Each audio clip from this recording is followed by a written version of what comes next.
అందరికీ నమస్కారం అండి. ఈరోజు మనం తులారాశి వారి యొక్క జాతక ఫలితాలు కూడా తెలుసుకోబోతున్నాము. తులారాశి వారికి డిసెంబర్ 21 అనగా ఆదివారం నాడు వీరి యొక్క జాతక ఫలితాలు కూడా తెలుసుకోబోతున్నాం. అయితే తులారాశి ఎవరైతే ఇప్పుడే కొత్తగా మన ఛానల్ చూస్తున్నారో దయచేసి ఛానల్ సబ్స్క్రైబ్ చేసుకొని వీడియోకి లైక్ చేసి సపోర్ట్ చేయడం మాత్రం మర్చిపోకండి. మరి వీడియోని ఎక్కడ కూడా స్క్రిప్ట్ చేయకుండా చివరి వరకు చూసినట్లయితేనే మీకైతే పూర్తిగా అర్థమవుతుంది. రేపటి రోజున మీ యొక్క రాశి ఫలితాల ప్రకారం మీకు ఏ విధంగా ఉండబోతుందో తప్పకుండా తెలుసుకుందాము. మరి అంతకన్నా ముందుగా ప్రతి ఒక్కరు కూడా ఏదో సమస్య ఉంటుందండి. సమస్యలు ఎవరంటే ఉండరు కదా. అంటే ప్రేమ, పెళ్లి, ఉద్యోగం, వ్యాపారం, ప్రేమించి మోసపోవటము, నాగదోషము, సంతానం లేకపోవటము, భార్యాభర్తల మధ్య గొడవలు, ధనం లేకపోవటము, రాజకీయము, కోర్టు సమస్యలు, మీ మీద చెడు ప్రయోగాలు చేయటము, ఇలా ప్రతి ఒక్కరు కూడా ఏదో సమస్య ఉంటూనే ఉంటుంది. అయితే ఎక్కడెక్కడికో వెళ్ళి జ్యోతిష్యం చెప్పించుకొని నిరాశ చెంది ఉంటే ఒక్కసారి మన గురుగారిని కాంటాక్ట్ అవ్వండి. శ్రీ సాయి ఆశీస్సులతో జ్యోతిష్యం చెప్పను. మన గురుగారు వచ్చి లక్ష్మణరాజు గారు అండి. మీరు సంప్రదించిన ఫోన్ నెంబర్ 6300446041. చాలా నమ్మకమైన గురుగారండి. మన గురుగారు స్త్రీ పురుష వశీకరణ చెట్లో చాలా ప్రత్యేకత గలవారు. మీకు ఎటువంటి సమస్యలున్నా నమ్మకంతో ఒకసారి ప్రయత్నించండి. ఈ గురుగారి ద్వారా చాలామంది లబ్ధి పొందారండి. మేము కూడా మాకున్న సమస్యల్ని ఈ గురుగారి ద్వారా పరిష్కరించుకున్నాము. మీకు ఎటువంటి సమస్య ఉన్నా కూడా నమ్మకంతో ఒకసారి ప్రయత్నించండి. ప్రతి ఒక్క సమస్యకు మన గురుగారి దగ్గర అయితే ఖచ్చితంగా పరిష్కారం కలదు. ఒక్కసారి ప్రయత్నించండి.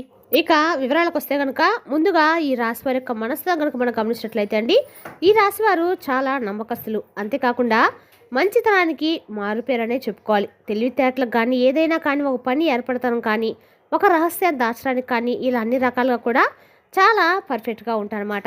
ఇక ఏదైనా కానీ మనం ఒక సీక్రెట్ చెప్పి రాసి వారికి ఇది నీకు నాకు మధ్యనే ఉండాలి, మూడో వ్యక్తి జోలికి వెళ్ళకూడదు, మూడో వ్యక్తి దాకా వెళ్ళకూడదు అని చెప్పేసి మనం చెప్తే ఖచ్చితంగా ఆ రహస్యాన్ని వీరు ప్రాణం పోయేంత వరకు కూడా మూడో మనిషికి తెలియనివ్వరు అనమాట. అంత నమ్మకస్తులు. వీరికి చూడడానికి చాలా అందంగా ఉంటారు. అంతేకాకుండా చక్కని ముఖవర్చస్తో ఉంటారు. ఎదుటివారిని ఇట్టే ఆకర్షించేటువంటి గుణం వీరి సొంతమని చెప్పుకోవాలి. వీరితో కాసేపు మాట్లాడితే ఇంకొంచెంసేపు మాట్లాడాలనిపిస్తుంది అనమాట.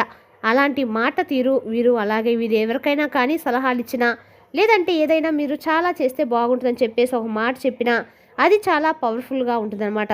అంటే ఎదుటి వ్యక్తుల యొక్క జీవితంలో అది చాలా అంటే మెయిన్గా పాత్ర వహిస్తుంది. అంటే వీరు ఇచ్చేటువంటి సలహా ఎదుటి వ్యక్తులకి చాలా అంటే చాలా ఇంపార్టెంట్గా ఒక మంచి స్టేజ్కి వెళ్ళిపోయేలాగా వీరు ఇచ్చేటువంటి సలహా అలా ఉంటుందన్నమాట. అలాగే కొంతమంది వ్యక్తులు చాలా రకాలుగా వీరిని వాడుకున్నారని చెప్పుకోవాలి. ఎందుకంటే అవసరం ఉన్నప్పుడు వీరి దగ్గరకు చేరి చాలా రకాలుగా వీరిని లోబర్చుకోవడము, అలాగే అన్ని మాటల్లో మభ్యపెట్టి ఏంటంటే అమాయకత్వంతో కొంతమంది విషయాలు జాలి గుణంతో నమ్మేస్తూ ఉంటారు. తర్వాత తెలుసుకుంటారు. తెలుసుకున్న తర్వాత వీరంతా కూడా వీరిని మీట మునిగిపోయి ఉంటారనమాట. అలాంటి సందర్భాలు కూడా వీరికి చాలా ఫేస్ చేశారు. అయితే స్నేహానికి విలువిస్తారు, అలాగే ప్రేమకు విలువిస్తారు, బంధాలకు విలువిస్తారు. కాబట్టి ఎవరిని ఎక్కడా కూడా బాధ పెట్టడం ఉద్దేశం వీరికి ఉండదు. కాబట్టే వీరు అలాగ స్టామినాతో అలా ఉన్నారండి. లేకుంటే వీరు ఏదైనా కానీ సాధిస్తారు. ఏదైనా తలుచుకుంటే శత్రుల గుండెలు నిద్రపోయినటువంటి సింహగర్జన కూడా చేస్తారని చెప్పుకోవాలి. అలాగేంటంటే మనకు వీరు ఇంపార్టెంట్ కదా. కాబట్టి వీరు తప్పు చేసినా కూడా వీరిని భరించేటువంటి ఓపిక మనకు ఉండాలనేటువంటి ఒక నియమాన్ని పాటిస్తూ ఉంటారు. కాబట్టి ఎవరిని పెద్దగా పట్టించుకోరు. ఒకవేళ పట్టించుకుంటే మాత్రం వారిని జీవితంలో కూడా వీరి దరిదాపుల్లో కూడా రానివ్వరనమాట. అయితే వివరాలకు వెళ్తే కనుక ఈ రాశి వారికి చాలా అనుకూలమైన సమయంగా రేపటి రోజు చెప్పుకోవచ్చు. అయితే 100% మీకు చాలా రకాలుగా మంచి శుభాలు చూసే అవకాశాలు అయితే కనిపిస్తున్నాయి. నిక్కచ్చిగా చెప్పాలంటే మీరు చేసినటువంటి ఉద్యోగంలో మీరు చేసినటువంటి ధనలాభం కలుగుతుంది. అలాగే మంచి ప్రమోషన్స్ వస్తాయి. మీపై అధికారుల నుండి మీరు చేసినటువంటి శ్రమకు తగినటువంటి గుర్తింపు ఖచ్చితంగా రేపటి రోజు మీకైతే లభించబోతుంది. రేపటి రోజున మీకన్నా కూడా యోగదాయకమైన రోజు అనేది కూడా చెప్పుకోవచ్చు అనమాట. అన్ని రకాలు కూడా రేపటి రోజు మీరు అన్ని అంటే ఆర్థిక పరంగా కానీ వ్యాపార పరంగా కానీ ఏమైనా సరే కుటుంబ వ్యవహార పరంగా అన్ని రకాలు కూడా మీకు అన్నీ కూడా కలిసి వస్తాయని చెప్పుకోవాలి. అదేవిధంగా రేపటి రోజున ఈ రాశి వారికి నమ్మకస్తుల గురించి కూడా మంచి వ్యాపార లాభాలు కూడా పెట్టుబడులు పెట్టిన దగ్గర అధిక లాభాలే కాకుండా మీరు ఆశించిన దానికంటే కూడా ఆకస్మిక ధనలాభం అనేది రావడం, కుటుంబ పరంగా అన్ని రకాలకు అనుకూలంగా ఉండటము రేపటి రోజు మిమ్మల్ని ఆశ్చర్యపరుస్తుంది. అలాగే కొత్తగా ఉద్యోగాల కోసము వెతుక్కునే వేటలో కూడా రేపటి రోజు మీరు ఉద్యోగ అవకాశం కూడా తలుపు తట్టబోతుంది. అలాగే కోర్టు వ్యవహారాలు ఎవరైతే గొడవల్లో ఉండి కోర్టు వ్యవహారం కొలిక్కి వస్తే బాగుండని భగవంతుడు అని చెప్పి ఎవరైతే కోరుకుంటున్నారో అటువంటి వారికి కూడా అనుకూలంగా పాజిటివ్గా రేపటి రోజు జరుగుతుంది. కాబట్టి ముఖ్యంగా ఈ రాశి వారు తెలుసుకునే విషయం ఏమిటంటే కనుక వ్యక్తిగతంగా వీరిని గమనించినట్లయితే చాలా మంచివాళ్ళు, చాలా తెలివైన వాళ్ళు, చురుకైనటువంటి వారు. కానీ అవతల వ్యక్తులను ఈజీగా నమ్మేస్తూ ఉంటారు. ఈ విషయంలో మీరు చాలా అశ్రద్ధ చేస్తున్నారు. కాబట్టి ఈ విషయంలో సర్దిద్దుకొని మీరు ఎవరినైతే ఎక్కువ నమ్ముతున్నారో, ఎవరిపైతే స్ట్రెస్ పెడుతున్నారో అలాంటి వారిని అబ్జర్వ్ చేయండి. ఎలా ఉన్నారో ప్రవర్తిస్తున్నారు, మీ వెనుక ఎలా ఉంటున్నారు, ఎవరితో అయినా ఎలా ఉన్నా అనేది కూడా మీరు రేపటి రోజున తెలుసుకోండి. మీ పనులు పైకి రానివ్వకుండా అనగదొక్కేటువంటి ప్రయత్నాలు ఏమైనా స్టార్ట్ చేశారా? ఇటువంటివన్నీ కూడా ఒక కంట కనిపెట్టుకొని ఉండాలి. మనకు మనమే సేఫ్టీ అవ్వాలండి. ఇక రేపటి రోజు కాబట్టి ప్రస్తుతం ఉన్నటువంటి సమాజం అలా ఉంది. ఎవరి దగ్గర అయితే మంచి పొందుతారో అటువంటి వారిని అనగదొక్కి పైకి వచ్చేటువంటి సమాజంగా తయారైంది. కాబట్టి ప్రస్తుత కాలంలో మనం కొంత కటువుగా ఉండక తప్పదనమాట. ఎవరు మంచివారని చెప్పేసి మనం ముసుగు కప్పుకోలేము కదండి. ఒక రకంగా శత్రులుగా మారుతున్నటువంటి రోజులు, ఎవరి స్వార్థాన్ని వాళ్ళు చూస్తున్నటువంటి రోజులు, పిల్లలు తల్లిదండ్రులు చూడనటువంటి రోజులు, ఇలా చెప్పుకుంటూ పోతే ఒకటి కాదండి. బంధాల విలువ అనేది ఎప్పుడూ తగ్గిపోయింది. కాబట్టి ఈ మాట ఒప్పుకుంటే 100% నిజమని చెప్పేసి మీ మనసులో అయినా అనుకోండి. ఎందుకంటే మనం ఎదుటి వ్యక్తి ఎంతవరకు నమ్మాలిదే అంతవరకే నమ్మాలి. ఎదుటి వ్యక్తి మనతో ఒక మాట చెప్పినప్పుడు ఆ వ్యక్తి ద్వారా మనం ఆ యొక్క విషయాన్ని తెలుసుకున్నప్పుడు ఓహో అవునా సరే అని మనకు ఎందుకు పర్వాలేదులే అని చెప్పి గొడవలు అనవసరం ఎందుకని చెప్పి సర్దుకునేలాగా ఒక మాట చెప్పి అక్కడ నుండి సైలెంట్గా వెళ్ళిపోతే మంచిదన్నమాట. ఎందుకంటే కుటుంబ కలహాలు మనం తలదూర్చినా కానీ లేదంటే ఎవరినైనా ఒక సలహా ఇచ్చినా కానీ ఇప్పటి రోజుల్లో మంచితనం అనేది పనికి రావటం లేదు.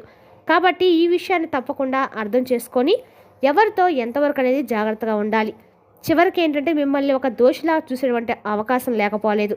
కాబట్టి మీ మీద ఒక దోషి అనేటువంటి ముద్ర పడే కంటే కూడా ఎవరి విషయంలో కూడా తలదోర్చకుండా మన ఫ్రెండ్ ఏంటో మనం చేసుకుంటూ మనం ధర్మపరంగా న్యాయపరంగా బ్రతుకుతున్నామా లేదా, ఏది వ్యక్తులతో మనం మంచితనంగా చూస్తున్నామా లేదా, భగవంతుని యొక్క ఆశీర్వాదాన్ని పొందుతున్నామా లేదా, ఇటువంటివి మనం చూసుకోనమాట. అవతల వ్యక్తులు ఏమనుకుంటున్నారు వీరేమని చెప్పి మనం వచ్చినటువంటి పని కూడా చేయకుండా ఎవరిడో చూసి చేతులు కూర్చుంటే ఎలా కూర్చోబెడతారండి మనల్ని. కాబట్టి మనకు వచ్చింది మనం ప్రజెంట్ చేయాలి. ఈ రోజుల్లో మనకు మనమే ఒక యోధుల్లాగా మారిపోయి మనం చేసినటువంటి పనిలో చాలా దృష్టి పెట్టి ఎవరైతే మనల్ని చులకన చేస్తారో, ఎవరైతే మనల్ని అవమానానికి దిగదార్చా అని చెప్పి చూస్తున్నారో వారికి మొహం కొట్టేలాగా మనం ₹1 సంపాదించి మనము అలాగే మన సమాజం సభాష్ అనే విధంగా మనం బ్రతకాలి. అయితే ఈరోజు వచ్చినటువంటి అవకాశం రేపటి రోజు మీకు చాలా అద్భుతమైన అవకాశం భగవంతుడు ఇవ్వబోతున్నాడు. కనుక ఏంటంటే ఏదైనా ఒక మంచి రోజు అనుకున్నటువంటి రోజు అని చెప్పి ముందే తెలిసినప్పుడు ఆ రోజును మనము సార్థక్యం చేసుకోవాలి. కాబట్టి రేపటి రోజు మీరు తప్పకుండా ఉదయాన్నే నిద్రలేచి చక్కగా విశేషంగా రేపటి రోజున వెంకటేశ్వర స్వామి యొక్క పూజ చేస్తున్నట్లు ఎండాకాలం మీకు అందరు కలిసి వస్తుందండి. తులసి కొక్క దగ్గర కూడా అలాగే శ్రీ లక్ష్మీనారాయణలో శ్రీమన్నారాయణలు అలాగే పరమేశ్వర దగ్గర చక్కటి దీపారం చేసుకొని వీలుంటే స్వామివారికి ఇష్టమైనటువంటి నైవేద్యాన్ని అలాగే మీకు ఏదైనా సహకరిసి దాన ధర్మాలు చేసుకునేటువంటి చేయడం వల్ల చెప్పలేనంత పుణ్యం అలాగే సౌఖ్యం లభిస్తాయి. అలాగే మీకు ఏర్పడిన ఆటంకాలు కూడా తగ్గిపోతాయి. అనుగ్రహం అనేది ఖచ్చితంగా పొందుతారు. అనుకూలమైన రోజు అని చెప్పి మనకు తెలిసినప్పుడు మనము కొన్ని విషయాలు జాగ్రత్తలు పాటించాలి. అలాగే చేసుకునే పనుల్లో కొన్ని మార్పులు చేర్పులు చేయడం వల్ల ఒకరోజు పనుల్లో కొంచెం మనకు ఉన్నటువంటి పనులను కొంత పక్క పెట్టలైతే మనకు వచ్చినటువంటి నష్టం లేదండి. కాబట్టి రేపటి రోజున పూర్తిగా దైవానుగ్రహానికి కేటాయించే సమయాన్ని దైవానుగ్రహాన్ని పొందడానికి ప్రయత్నించండి. చిన్న చిన్న సమస్యలైనా కానీ ఇబ్బందులైనా కానీ ఆర్థిక ఇబ్బందులు కానీ ఇవన్నీ కూడా తొలగిపోయి భగవంతుడి దగ్గర వేడుకోండి. మాకున్నటువంటి కష్టాలను సమస్యలను శాశ్వతంగా దూరం చేయమని చెప్పి భగవంతుని కోరుకోండి. అలాగే మనం ఉన్నటువంటి అంతో ఇంతో అధైర్యాన్ని తీసేయమని చెప్పి భగవంతుని ముందు చేయి చాపమని అడగండి. ఇక ఈ విధంగా లైఫ్లో సెటిల్ అవ్వా అని చెప్పేసి అలాగే ఒక కింద చేయి చాపకుండా బ్రతకా అని చెప్పి మనకు సమాజంలో మంచి పేరు రావాలని చెప్పి మనస్ఫూర్తిగా భగవంతుని వేడుకోండి. ఇక రేపటి రోజు మీరు ఎంత కష్టపడితే అంత ఎక్కువగా విజయం మిమ్మల్ని వరిస్తుందని చెప్పి గుర్తుపెట్టుకోండి. అలాగే సంతానం పరంగా కుటుంబ పరంగా చాలా అద్భుతమైనటువంటి రోజుగా చెప్పుకోవాలి. బయటికి వెళ్ళినా కూడా విశేషమైనటువంటి మీకు ప్రశాంతత లభిస్తుంది అనమాట. అలాగే ఒక చిన్న పిల్లవాళ్ళలాగా రేపటి రోజు స్నేహితుల పట్ల మీ యొక్క ప్రతి ఒక్క విషయాన్ని వారితో వ్యక్తపరచుకోవటము, మీ యొక్క చిన్ననాటి విషయాలను గుర్తు చేసుకొని ఒకసారి సరదా గడపనటువంటి మీ ఆలోచనలన్నీ కూడా రేపటి రోజు సార్థకం చేసుకుంటారు. స్నేహితులతో కలిసి చక్కగా బయటకు వెళ్ళడాలు, అలాగే వారితో కలిసి ఏదైనా మీకు ఇష్టమైనటువంటి పనులు చేయడాలు రేపటి రోజు మీకు చాలా ప్రశాంతత ఇస్తాయని చెప్పుకోవాలి. అలాగే ముఖ్యంగా చెప్పండి కనుక రేపటి రోజు ఎవరైనా కూడా బయట గుర్తులను గుడ్డిగా నమ్మకండి. అలాగే మీ మధ్య కొత్త విషయాలు తెలుసుకునేటువంటి మీ యొక్క ఆలోచన విధానాన్ని రేపటి రోజు సరైనటువంటి రోజు కొత్త విషయాలు తెలుసుకున్నా లేదంటే ఏదైనా మీరు చేసినటువంటి పనుల్లో కొత్తగా ఏదైనా నిర్ణయం తీసుకున్నా కూడా రేపటి రోజున మంచి ఫలితాలు అయితే ఇస్తాయండి. మరి తెలుసుకున్నాకండి రాశి యొక్క జాతక ఫలితాలను తిరిగి రేపటి రోజు మళ్ళీ కలుసుకుందాం. Thank you for watching.